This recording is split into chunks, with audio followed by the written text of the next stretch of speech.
started on the 30th, so we had the first night on the 30th, the Bath and Stonehenge on the 31st, and then the free day on New Year's Day.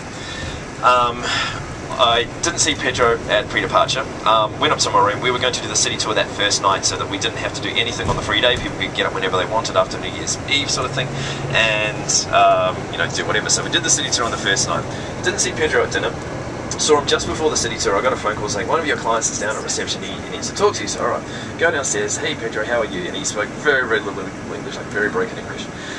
And you're recording my story. Something to laugh about later. So I explained to Pedro what was happening tonight. We're doing the city tour. You know, if you want to come along, this is what's going to be happening tomorrow. We're going to Bath and Stonehenge, etc., etc. And then, you know, on the free day, we've got the West End show and everything. Explained what was going to happen for London. And he said, oh, okay. I said, do you want to come on the city tour, see a bit of London? He's like, okay, hey mate, see you. I said, alright. I said, do you want to come to Bath and Stonehenge? He said, what is Bath and Stonehenge? I explained to him what Stonehenge was and explained to him what Bath was. And he said, I have been to Rome and have seen Rome in ruins, so I do not want to go. I said, alright. Fair enough, Pedro. So, ironically, Pedro said he might make it for the city tour. I didn't see Pedro on the city tour. Okay, I didn't see him the next day for Bath and Stonehenge. That evening I sort of organised to meet up with the group, with anyone that wanted to come down to Victoria Embankment and watch the fireworks off the London Eye. So we sort of had a pub dinner, met up all together, grabbed some road beers, and went for the walk down to Victoria Embankment. And I told Pedro what we were up to. I said, if you want to meet up with us and come down, you can do. Didn't see Pedro then. So I couldn't give him his metro pass either, so I just slid under his door along with his map and his Jono's things to do in London. Couldn't do a proper map orientation because he wasn't there. I did not see Pedro until the day that we were going to depart for Paris. And I thought, I wonder if Pedro's going to show up this morning. So sure enough, Pedro shows up, jumps on the coach. How are you? Oh, good. Alright. He jumps on the coach, and of course I start talking to Pedro, go straight to sleep.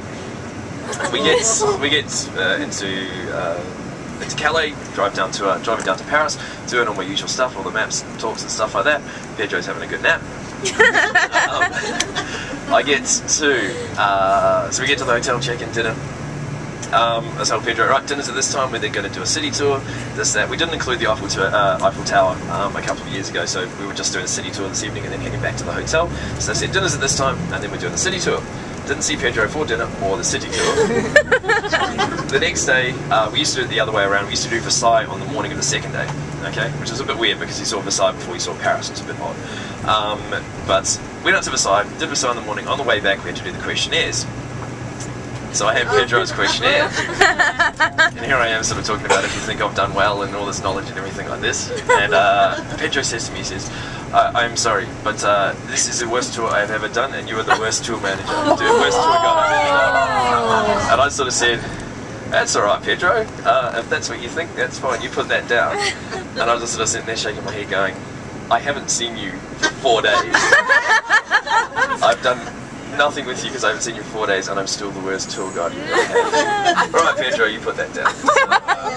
Had to explain that one to the office that day. But the word already got back to the office because Pedro went up to Amsterdam.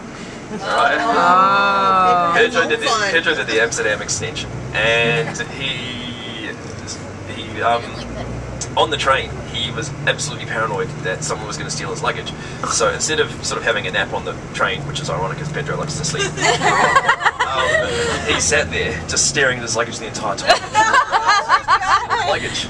And he was so tired and wound up by the time he got to Amsterdam, he started crying. He had a friggin' nervous breakdown.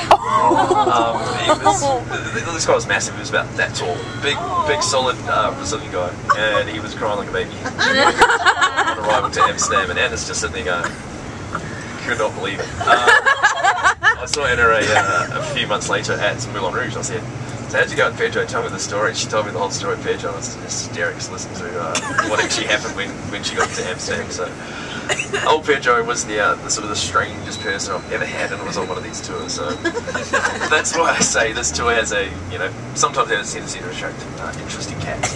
But you guys have just been absolutely fantastic. Honestly, wish I had you guys for longer than 6 days, because when you get already, honestly.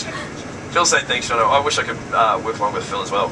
You don't always get to work with the same driver twice. I've worked with the the same driver two times, and this is my 4th year doing the job. First time I worked with Phil, I've been wanting to do a tour with him for ages. Known him since I started, and he's been around a bit longer than me, but I've known him since I started, and I've been wanting to do a tour with him for ages, and it's been just awesome being able to run this tour with him for you guys. So yeah, I wish I had a bit longer with him, and I hope to get another tour with him sometime in the near future. I'm gonna cry. But yeah, when you do get like I said, when you do get good tours like this, it makes you realise why you do the job, and it just makes you want to keep doing it and bringing awesome tours to people. So yeah, thanks again for making this week really good for me as well, because I've got to get something out of this job. So thank you for making it awesome for me. Right, I guess all I've got to say. So,